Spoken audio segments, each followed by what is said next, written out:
por toda a terra, né? As sementes do verbo de Deus. Este verbo que se fez carne e habitou entre nós, ele tem sementes espalhadas na terra inteira, mesmo nos lugares que a Igreja Católica não pode controlar, né? Não pode Isso controlar. É fantástico. E aí o que Deus faz pelo mundo, o que Deus semeia pelo mundo, não é nós não temos o controle disso. Deus age onde e como. Deus é Deus, não é? Deus é Deus. Nós não temos o controle sobre Deus, Ele é onipotente. Justamente. E o curioso é que essa semente do verbo, ela nasceu em alguns lugares não cristãos, e se desenvolveram ali valores que seriam maravilhosos no cristianismo, mas que nem o cristianismo ainda conseguiu desenvolver. E aí João Paulo II começa a tentar identificar quais são os grandes valores nas grandes religiões da humanidade que tem no cristianismo, mas que eles desenvolveram mais do que nós. Já estão lá muito mais do que em nós. Não em todos os casos, mas assim, em geral. Por exemplo, quando ele fala dos muçulmanos, ele exalta essa semente da oração, que realmente... A fidelidade, né, Você sabe, Fábio, que esses dias em Taubaté, eu não havia rezado. E cheguei para comprar um sapato. E o dono da sapataria é muçulmano, tem muito muçulmano em Taubaté. Tem uma mesquita ali perto da rodoviária agora. Durante a venda, o senhor me aguarde só um minutinho, mas não se preocupe, eu sou muçulmano, está na hora. Volto lá. Ele virou num canto, rezou, e eu fiquei pensando, bem, eu sou o padre aqui, né? Eu sou o padre aqui. Essa disciplina da oração que eles têm, realmente. A gente devia rezar 5 vezes ao dia, ele reza 5 vezes ao dia. Do budismo, ele fala a capacidade de respeito à natureza, do hinduísmo essa integração, também. Né? A disciplina corporal. Como falta, dentro do contexto da teologia cristã, o valor da criação. Como está esquecido esse discurso, né, padre? Como nós deixamos de falar como padres, como nós deixamos de refletir o pecado contra a realidade criada. Durante muito tempo nós escutamos falar do pecado da sexualidade, e isso polarizou tanto o discurso religioso que nós nos esquecemos de falar que jogar um lixo no rio é pecado. Nós estamos pecando contra a natureza. Eu tenho um preconceito em relação ao shintoísmo, Fábio. Isso que você falou, eu fui muito feliz também muitas vezes com relação ao shintoísmo, pura ignorância da minha parte. A população do Japão é praticamente toda ela shintoísta. Você já esteve no Japão? Já estive no Japão. A cultura shintoísta respeita a todo lugar que é fonte de vida. Então, por exemplo, onde tem uma fonte, aquilo eles preservam. O Japão foi um lugar que mexeu muito comigo, porque eu pensei, gente, aqui eles não são cristãos, e a gente identifica o tempo todo os valores cristãos, na maneira como nós somos recebidos, né? A reverência que um japonês tem pelo outro, pela pessoa do outro, a maneira respeitosa, o papel do silêncio velho, para ouvir, o silêncio para ouvir, respeito à experiência do idoso. Eu me lembro que nós tivemos um estresse lá na hora do embarque, e a pessoa que estava comigo ficou muito nervosa, assim, porque tinha dado uma coisa errada, e o motorista que tinha sido culpado pela grande confusão escutou um monte de coisa do meu amigo brasileiro, que estava muito irritado. E eu fiquei impressionado. Japonês? Ele era japonês. Não, o meu amigo não. Meu amigo brasileiro. Não, esse motorista. O motorista era japonês. Se você visse a postura dele de ouvir aquele discurso todo irritado, meu amigo, e ele naquela serenidade, padre, ouvindo aquelas palavras, ele parou, ouviu, mas aquilo parecia que ele estava com uma capa de chuva, que o ódio não entrava nele. Sabe, ele com aquela cara assim, concordando com tudo que estava sendo falado, estava sendo dito para ele em inglês. Eu só percebi que meu amigo estava muito bravo. Mas eu identifiquei que naquela postura existia uma maneira de ser cristã que eu não consigo viver, mesmo professando Jesus todos os dias na minha vida.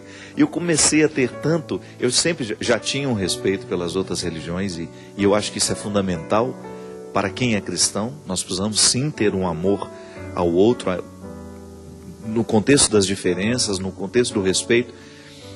Mas eu fiquei impressionado de ver como o Japão me fez bem observar que lá existem valores tão incorporados, naturalmente vividos e experimentados, que parece que nós estamos... Agora deixa eu dizer para aquele que está nos ouvindo, que vai gravar esse programa, e vai colocar no YouTube, picotar todo, seja honesto.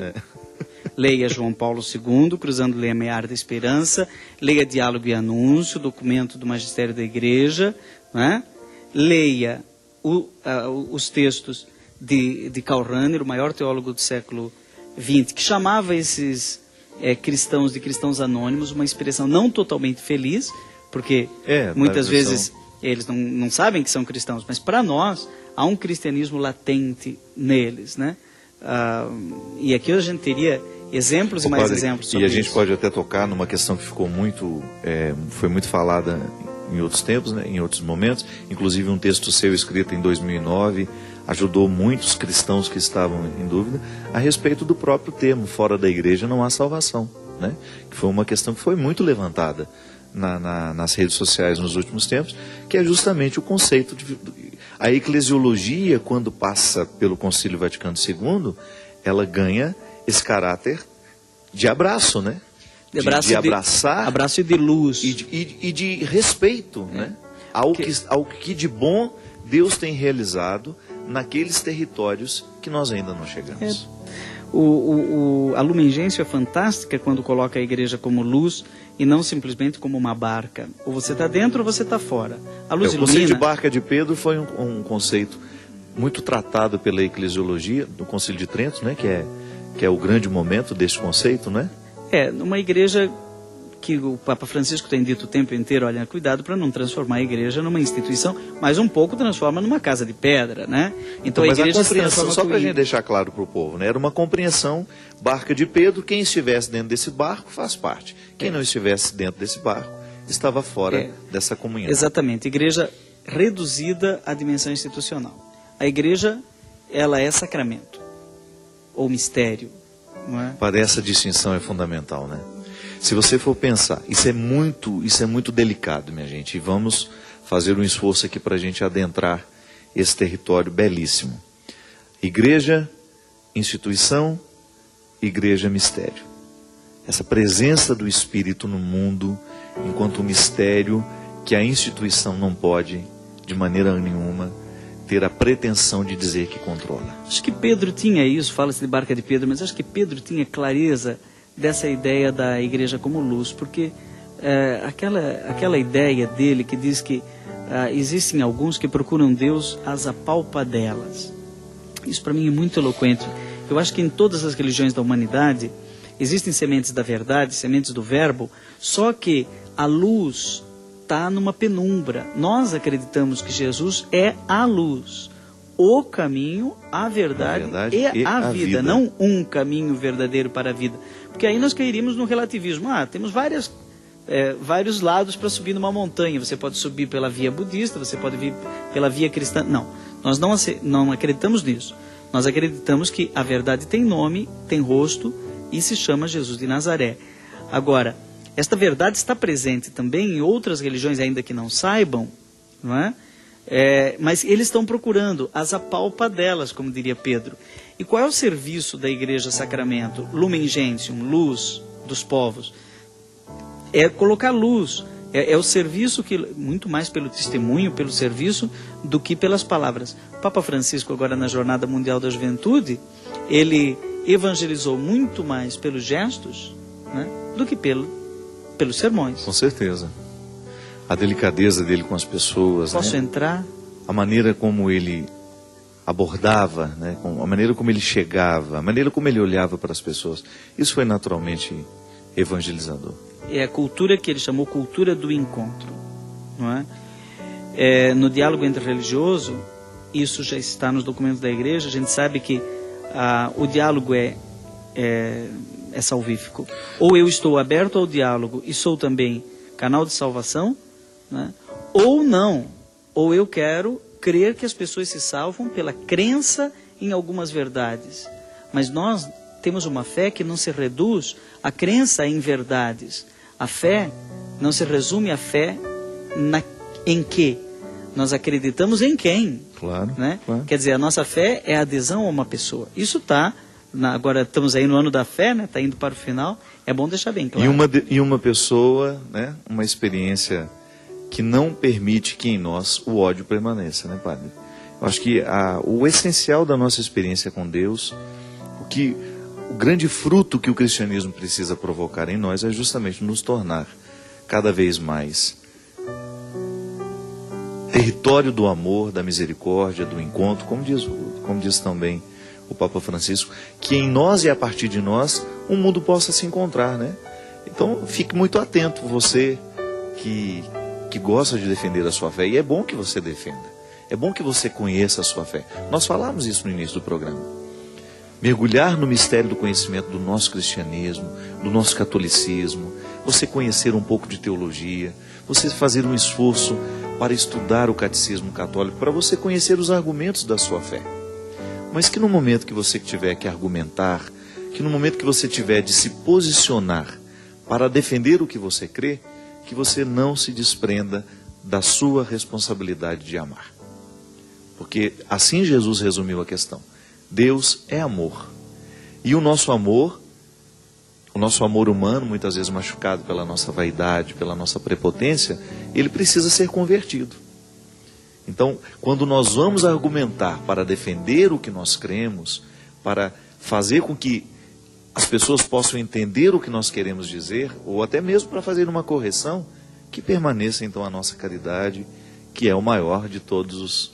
Né? Claro, e nós podemos divergir, nós podemos divergir. Enfática. É muito interessante aquele livro do Papa Francisco, que está publicado agora no Brasil, várias editoras publicaram, mas que no original chamava-se Sobre o Céu e a Terra. É o diálogo entre ele, enquanto arcebispo de Buenos Aires, e o rabino de Buenos Aires, que é o Abraham Skorka. Então é Jorge Bergoglio e Abraham Skorka.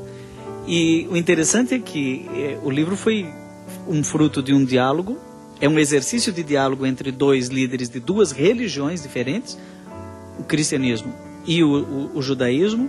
Em nenhum momento eles perdem a cordialidade, a elegância, não é sempre que eles concordam, nenhum dos dois abre mão de suas verdades essenciais, seus pontos de vista essenciais, o Bergoglio em nenhum momento, mas o diálogo leva nitidamente os dois ao crescimento. Então, logo no início, os dois dizem, aqui está um exercício de diálogo. E o livro foi feito para ajudar a reconstruir a sinagoga de Buenos Aires, que havia sido alvo de um ataque terrorista.